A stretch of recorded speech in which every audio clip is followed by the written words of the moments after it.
Good day, good day, good day, good day. How is all my family doing today? Welcome, welcome, welcome on another day. It's a brand new day today, and I hope everybody's doing good. Well, as for me, I'm taking it real cool because I can say today, look what the Lord has done. See what the Lord has done. See what the Lord has done. See what the Lord has done. Oh, praise the Lord. I can smile today. And I thank God. Not because I'm out of everything. Like to say, I'm not grieving anymore. I don't have struggles anymore. Oh, there's a lot of struggles. But the songwriter say, all because we do not carry everything to God in prayer. We are carrying needless pain. So if we take everything to God in prayer, we don't have to carry no needless pain, pain that don't even concern us. That's why I'm here today to tell you guys about me going through some struggles in my life. Since I was little, when I was a young girl, about 10 or 11, I used to have a shape, look like a Coke bottle shape. They call me the Coke bottle shape.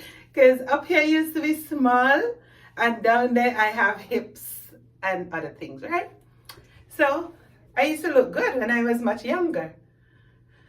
And I guess a lot of people's eyes were maybe on me. I don't know, but I'm not a puffed up person. I'm down to earth. I'm just with anywhere you want me to meet you, we'll meet down there. I don't like to be up there. Because when man take you up there, they can just bring you down, drop and boop, and you're back down. So that's why I like to be myself. What you see is what you get. So my little story today is about me growing up as a young girl, and I was brought up very strict. My dad was very strict. My mom, I could have plop in her head, do she anything and do what I want. But because I have a dad who was so strict, and he was the only one that traveled all over the place, so he think that he can teach us how to put our words together and all these things. So I kind of grew up learning to not go in and say girl to him. I had to say girl and, all these little foolishness. But yes, so when I want to say something, I know how to go to my dad to talk. I don't have to prepare myself. But with my mom now, I could just run in and say, I'm going out the road, I'm going a river, I'm going to wash. Wash? Right. So we used to like do them little thing there and stuff. So listen to the joke. He had this man used to always come to our place and ask for the peeling. I don't know if you know what's peeling. You have your pig. You pick them, your animals, and you beg for the leftover banana skin and dasheen skin and anything you peel, like they recycle up here. They put the bins and this for food and meat and vegetables and all of that. Well, we had something. We didn't have them kind of stuff there, but we have where everything will go in one thing. Like a garbage. In the garbage dump, you put your banana skin in the dasheen, tanya, whatever, eggos, eggplant, you peel them, you throw everything together. So because we know he used to come and pick up those things for his animals, would leave it separate for him, right? So he gets so used to us, and he would call me Miss Samo, and because my dad's name is Samuel, so he used to call him Samo.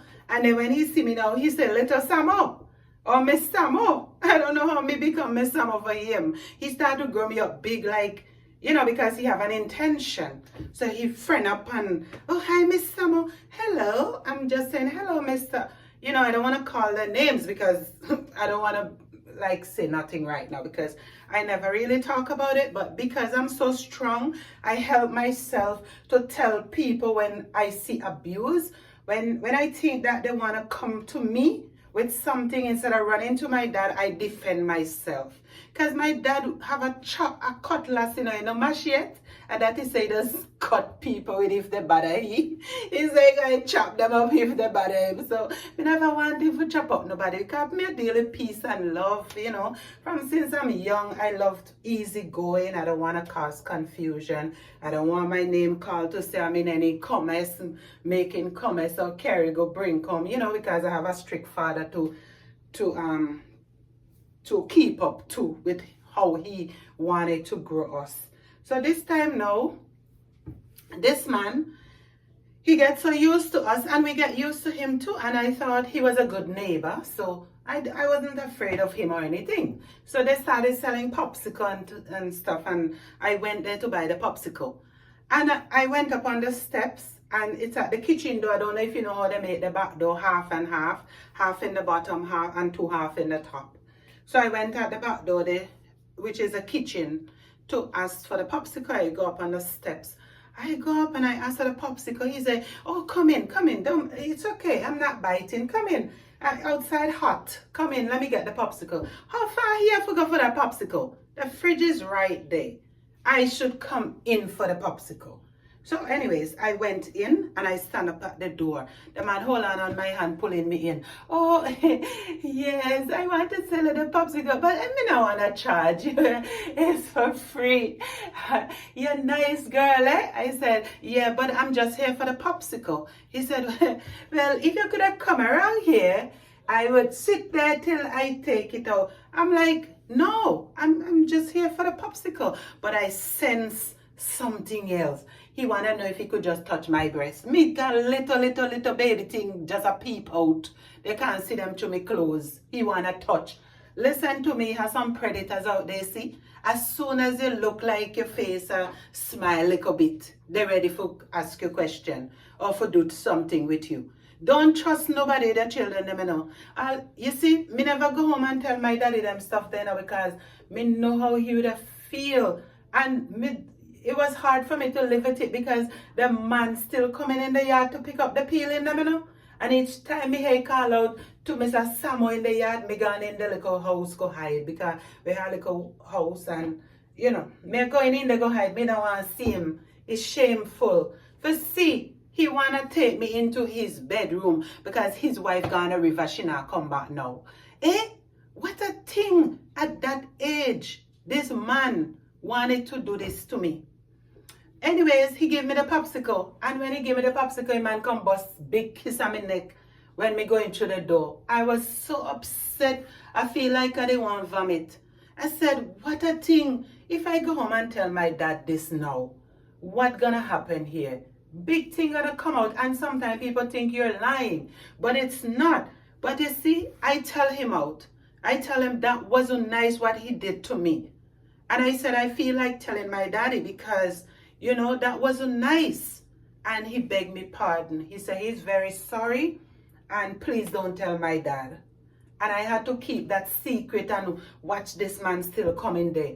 Do you know how many secrets me I keep now? A whole bunch of secrets me keep, you know?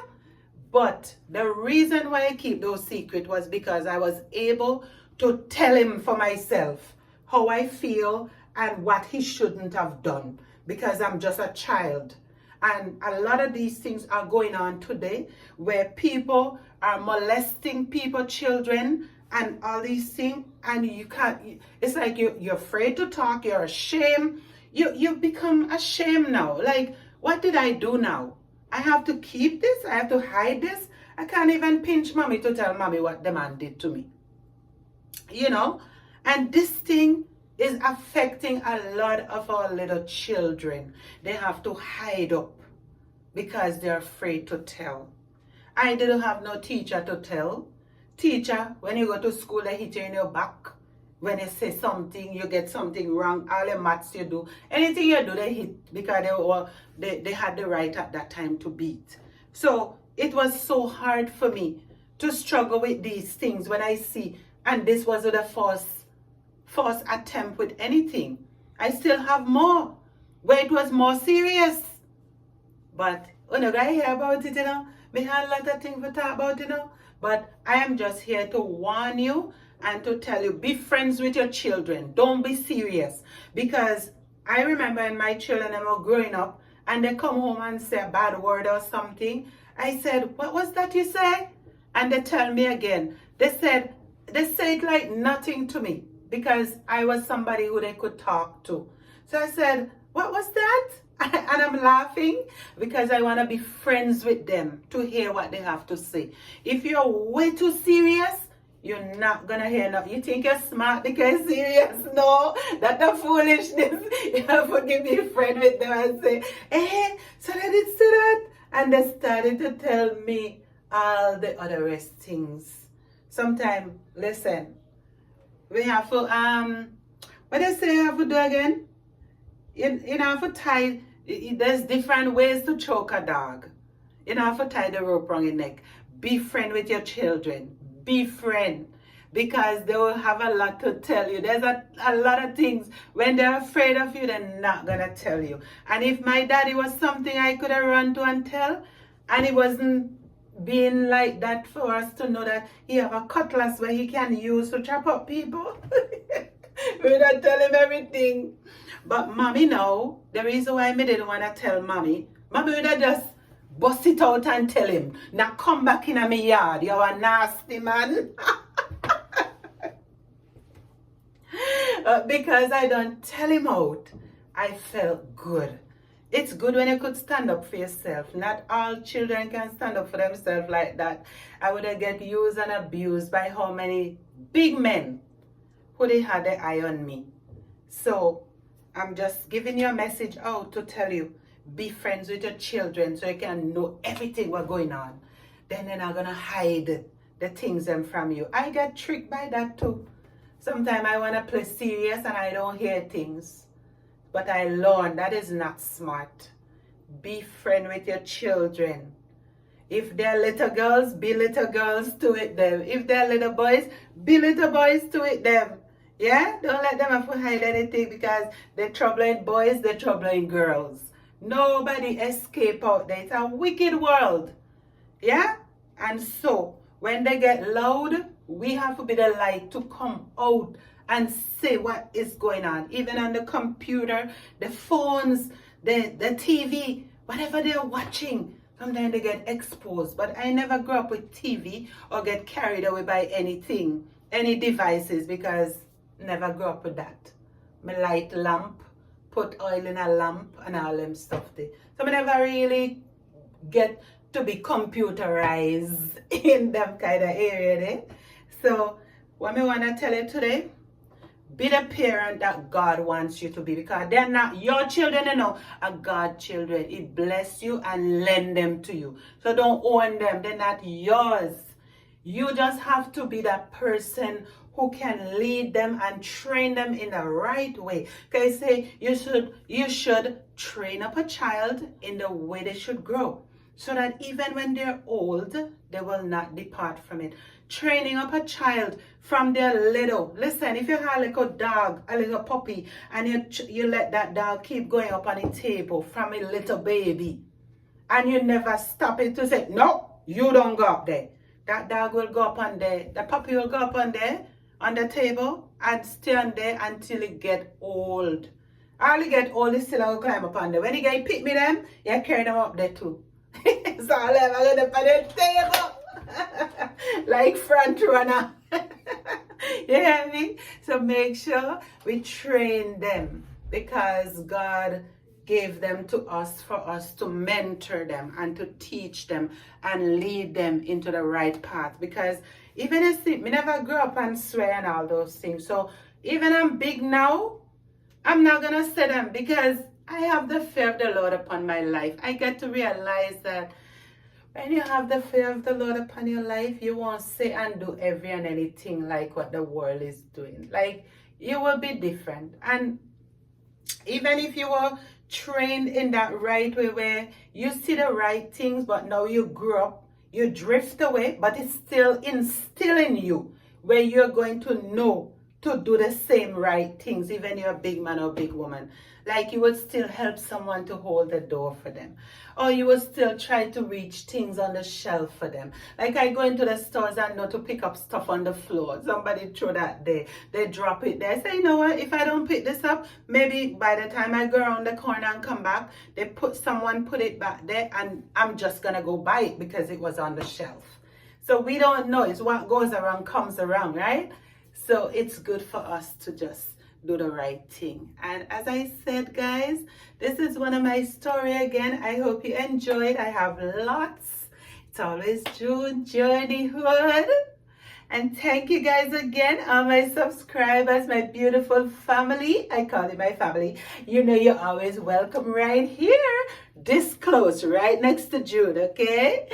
So until next time, God love you and so do I. And remember, there's always still more meat on the bone to eat.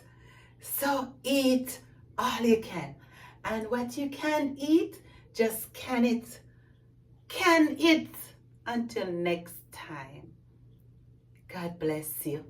I love you. Mwah. Bye-bye.